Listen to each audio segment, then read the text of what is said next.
And welcome to National Focus. I am Adicia Burton. In the headlines, Dominican athletes put on strong showing at the 2024 Carifta Games. Roseau Valley development projects to impact all of Dominica. And 13 to represent Dominica in 20th edition of Pierre Youth Netball Tournament. The details of the headline stories and more when we return.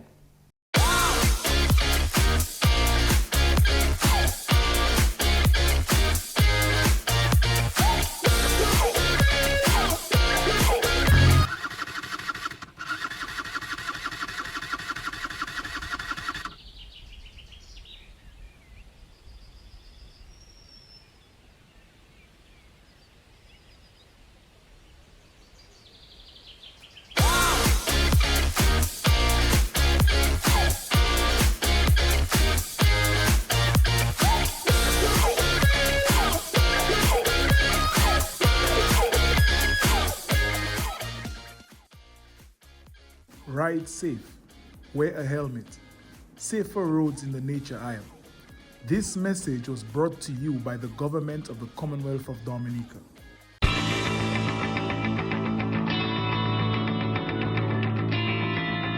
Welcome back. Coach of Dominica's Carifta delegation, Mr. Joel Hamilton, says he is proud of the showing by the athletes at the 2024 Carifta Games. The 51st edition of the Carifta Games was held in Grenada and ran from March 30th to April 1st. Addison James won Dominica's only medal, securing bronze in the boys under-20 javelin events. He threw a distance of 65.5 meters, setting a new personal best. Mr. Hamilton congratulated the young athletes on their accomplishments. I think the athletes, based on the conditions and what they were faced with, I think they did the best. I mean, most of them performed within their personal best. Addison did much more than his personal best because he threw about 7 meters more than his PB, coming close to the qualification for the World Championships, Junior Championships. But all in all, I think the team gave a good account of themselves. You had because the athletes and they were very disciplined. I must say they were very disciplined in terms of the way they approach the competition and the way they carry themselves even outside of competition. It's a very young team. 2 of them were the first Carifta. You had Nian Davis and you had Dominica. And I think they did it pretty well for the first outing. If they continue in the sport, then I think they continue to do what they're supposed to do, work hard and smart. I think next year the results will be much better. He says the fact that all the Dominican athletes were able to make the finals in their respective events must be commended. But all in all, I'm very satisfied with the team and what they put out there for the weekend. It's looking like easy, but it's not easy out there for the athletes. So just qualifying because it's our standards, it's not the highest, but they will accept that the athletes will make the finals. As we saw, all our athletes made the finals in the respective events. So I must say congratulations to the team. President of the Dominica Amateur Athletics Association, Mr. Brendan Williams, also congratulated the team on their performances. The 50th edition of the Carifta Game has been a very eventful, remarkable event which showcases our young and upstanding talents within the Caribbean. As we speak on the perspectives of the Dominica athletics team, I am extremely proud of the team's performances. Though we did not get a whole boatload of medals, but were able to secure 1 medal through Addison James with a personal best of 65.50. But also our athletes made the top 8 within the Caribbean, one of the most prestigious events within Caribbean for junior athletes. We had Jamichael Tate making his debut, coming out 5th in both his events, both the shot put and discus. And his enthusiasm and the way he approached the competition with confidence, I know he'll be doing a lot much better next year. Mr. Williams says the athletes overcame injuries and other obstacles and were able to put on performances that Dominica is proud of. So these are all commendable distances and positions, and I feel the team will be stronger. So, that is why we set qualification standards to ensure that the athletes can actually compete with their peers within the Caribbean. We see the talent, we will have different approaches to ensure that they are in better positions for next year. But we are extremely proud of these athletes and their accomplishments. Bronze medalist Addison James says he is proud to be able to bring back a medal to Dominica. I feel proud to at least represent my country and putting my best foot forward and getting the first medal for my country. I feel very proud. First of all, I want to thank my parents, my coach, the association, and to thank everybody for supporting me and pushing me towards this competition. And I did my best to make my country proud, and I really appreciate it. Government is making significant investments in the Roseau Valley constituency, which when completed and taken together are expected to have a significant impact on these communities and economic spin-offs for the wider Dominican society. Among these projects, the $150 million geothermal power plant and the $275 million cable car project, from which over 200 people are expected to benefit directly or indirectly. A significant number of the employees are from communities outside the Roseau Valley. It brought income for us, and we getting to learn different things, different skills while working alongside the tradesmen, because I'm a laborer working alongside many tradesmen. Some doing carpentry, some doing steel work, learning how to build roads, the formation of roads and formation of walls, down to the TD specifics, the details. So skill-wise, we're learning different skills, being around different tradesmen, and financially is a good job. Apart from a regular salary, this job presents a number of other benefits to the young men who are interested in building their skill sets. There's a lot that we are now able to do as we are working on the project, and I feel that it is a good opportunity for a lot of young men, a lot of young women, and I just feel we need more projects like that in Dominica. To some of them, it's a good opportunity to build their savings and improve their financial status. The cable car project has brought a lot of good opportunities and feedback for a lot of different types of people from different places in the country, from Grand Fort to Grand Bay, bus drivers, taximen, truck drivers, operators, laborers, supervisors, all different type of people getting to come together and getting a chance to make money for themselves and put some money in the bank. So it's a good opportunity.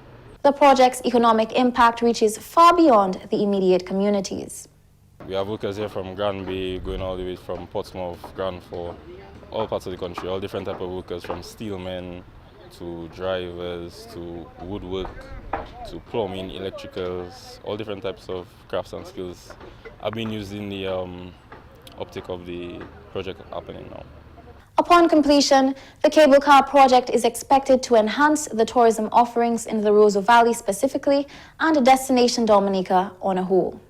I must say this project will be beneficial to all Dominicans now and in the future to come, because it's going to have a lot of turnover for everybody in this area, for sure. Vendors, bus drivers, taxi drivers, you name it, the people from Luda and surroundings. And the tourism industry of Dominica. It's going to impact, it's going to benefit everybody for sure. I know that for sure, and I know it's coming. The crew made it clear that they were appreciative of the fact that they were now gainfully employed and they had no complaints. So far they have a lot of people employed here, and it is very good. The pay is very good here. Everyone seems to be happy with their pay.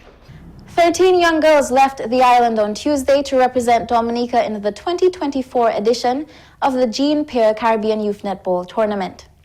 The tournament is set to be held in St. Lucia and will run from April 3rd to 10th. The sports division presented the final 13 at a ceremony on Thursday, March 28th, as the players received their uniforms. President of the Dominica Netball Association, Miss Corlita Hamilton, commended the girls on remaining committed to the training sessions, which began in December. I am proud of you all. Not to be biased, but also proud of the Dominica Grammar School students who made it, grammar school being my alma mater. Very, very proud. Proud of you all on a whole. I would just like to tell you all that your commitment has paid off. Your hard work has paid off. I cannot think that it was easy balancing training and your studies and other activities.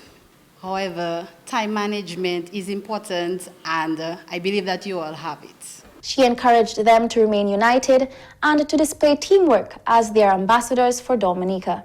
I look forward to seeing you all. There's some of you all that I saw already last year, so again, happy to have you all. To the new players, welcome. I hope you all love it here. These are your sisters. You all may get to play with them as your career in netball advances.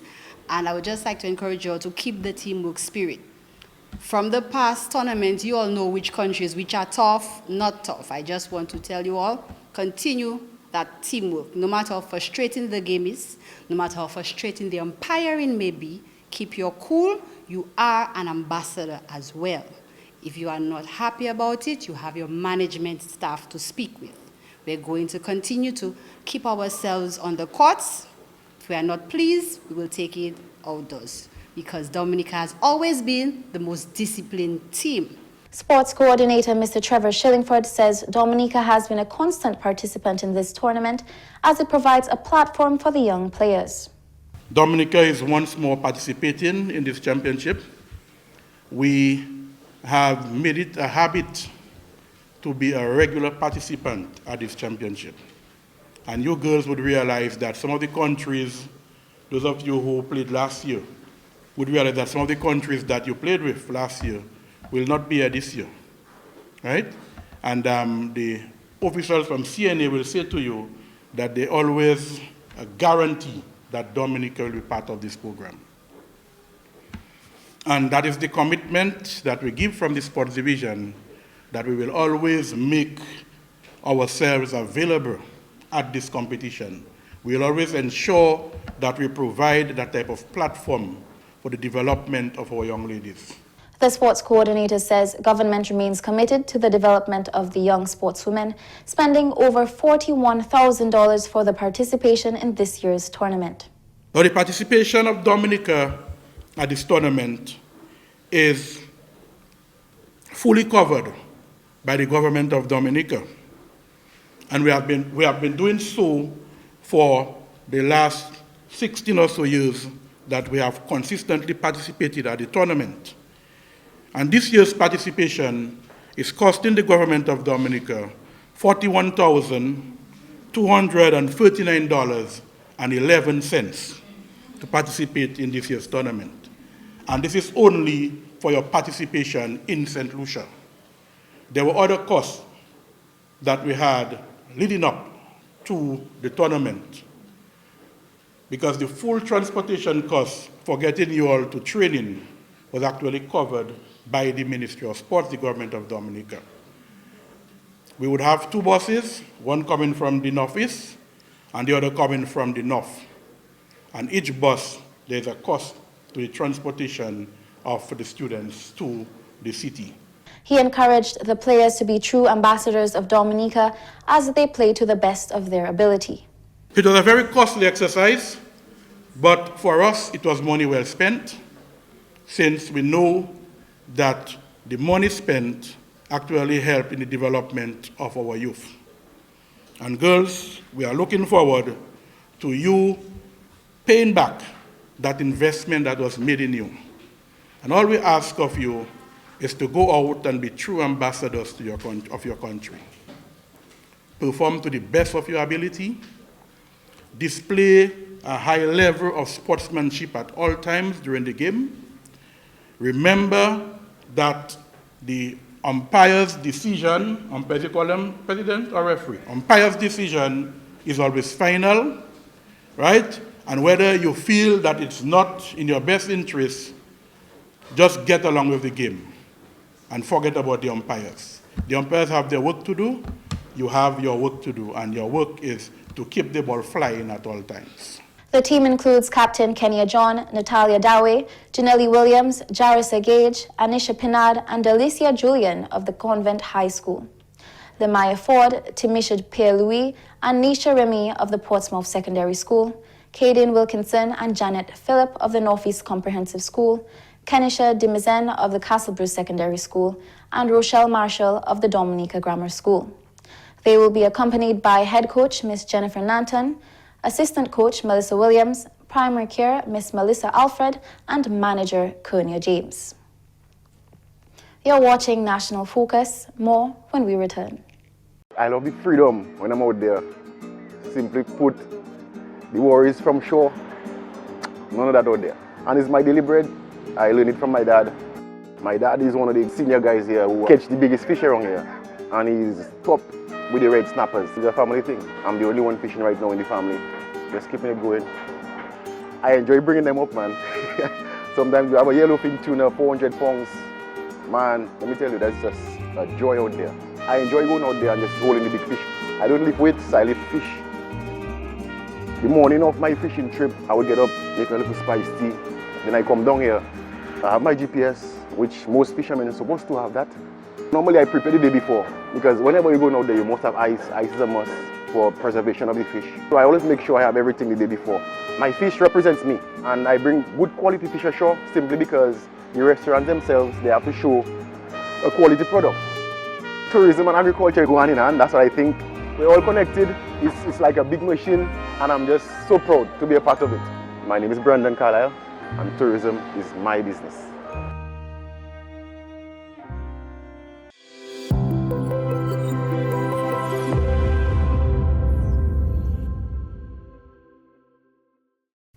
Welcome back.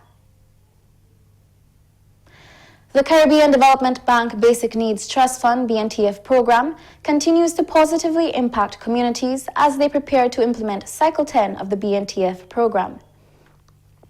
Minister for Youth and Sports Honorable Oscar George commented on the invaluable contribution of BNTF to Dominica, making reference to the recently completed Cycle 9 of the program. The Basic Needs Trust Fund project is a government and CDB funded project where a number of vulnerable communities are identified, and we implement projects to improve resiliency at the community level. Last year in Cycle 9 of BNTF, we spent $6.5 million on 7 key projects across Dominica. These projects have been completed, and of course we're into phase 10 or Cycle 10 of BNTF. Through the implementation of various sub-projects, BNTF has played a pivotal role in reducing poverty and vulnerability through enhanced access to basic social and economic infrastructure and human resource development services. Minister George says the process for Cycle 10 of the BNTF program is commencing smoothly. As we speak, there are 7 projects that are out for tendering under the BNTF project. Again, that is costing the government and the CDB around $6.6 million. So we have works on the Daly's playing field. That is one of the projects, the Pea Bush Water project, and a number of other projects which we have identified key to solve vulnerable issues in the community. So BNTF is going very well. Very soon we will have the tender process completed, where we will identify contractors for each of these projects, and then we'll have a signing ceremony where the public will know exactly which contractor will implement which project. He highlighted some of the community-targeted initiatives invested in under BNTF Cycle 9. In the last cycle, BNTF 9, the Grand Front Storm Drains, that was one of the projects. The DAPD building in Goodwill, they now have a very comfortable space which is fitted with wheelchair access and stuff like that. And so now they're having meetings at this facility, and I recall a few years ago this facility was commissioned, and it was just setting a new heights for persons with disabilities in Dominica. A number of other projects have been implemented, most of which target vulnerability. The Wolf for the playing field was one of those projects also, where we have a new surface. We excavated the playing field, make it a bit wider. We installed lights, and a new pavilion was built in Wolfordale. And this is all part of the BNTF project. So we can see that BNTF has been really making a significant contribution to developing communities across Dominica. Mechanisms have been put in place to evaluate the effectiveness of sub-projects within the community. Their role is just to work with the BNTF office and ensure that they monitor the implementation of the project. And of course, that is a way we can ensure that the project is tailored to meet the needs of the communities where they serve. So that's very important, and of course, very soon, by the end of the year, we should have all 7 projects off the ground being implemented across Dominica.